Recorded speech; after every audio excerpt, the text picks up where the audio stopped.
over to 2 Corinthians chapter 11, verse 13. For such are false apostles, look at it, deceitful workers. Well, what is deceit? It's lying to people to get them to do something that you want them to do.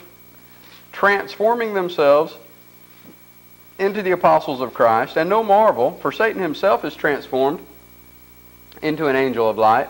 Therefore it is no great thing if his ministers also be transformed as the ministers of righteousness, whose end shall be according to their works.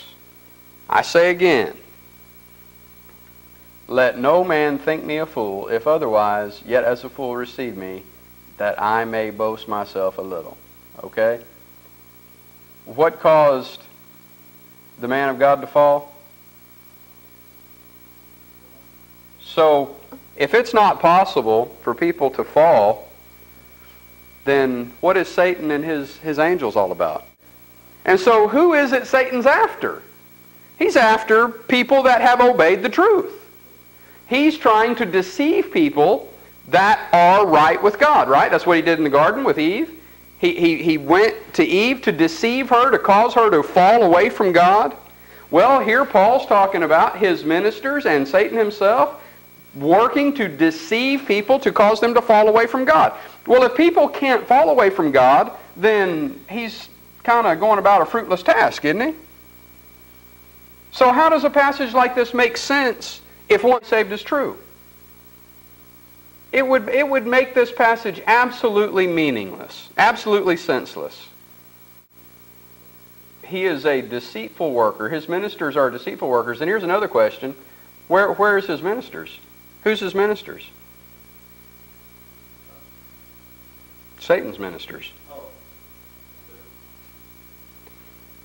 Anybody who deceives from the truth? Well, what does that say about denominational preachers? Do you think denominational preachers, when they get up to preach, they say that I'm going to get up and serve Satan? I don't think they say that. But are they deceiving people with untruth? Are they deceiving people with lies?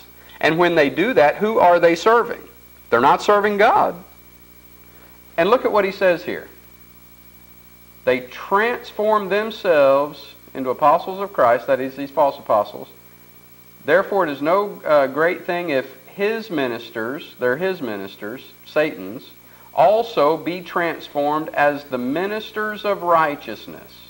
Right? So they come to you just like Satan comes, presenting himself as somebody that's trying to do you good, somebody that's trying to tell you the truth that's going to help you. His ministers come as ministers of righteousness, as ministers doing the right thing, wanting to tell you something that's good and right, but who are they serving? They're deceiving. Now, this says something very crucial about making sure that when we tell somebody something, we're not deceiving them. Because if we are being deceitful in what we're doing, then who are we serving? We can't serve Christ in it being deceitful. And if we're not serving Christ in our deceitfulness, then who are we serving? That's right. If we are acting deceitfully, we're servants of Satan. From there, we'll go over to 2 Peter chapter 2, beginning verse 1.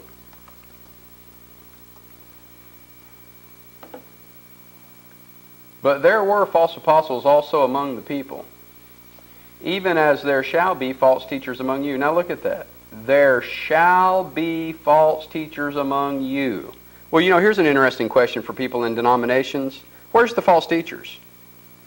If all that matters is sincerity, if all that matters is that you sincerely believe what you believe to be true, then where's the false teachers? There wouldn't be any false teachers, would there? If I could just make you sincerely believe that what I'm telling you is the truth, well then for you it's the truth, if sincerity is all that matters. And so where would the false teachers be? He says, there shall be false teachers among you, who privily shall bring in damnable heresies. Now, in regard to our chain, once saved, always saved, error, okay? Who is you? The church. And if you, in the church, listen to these false prophets, then what will it do?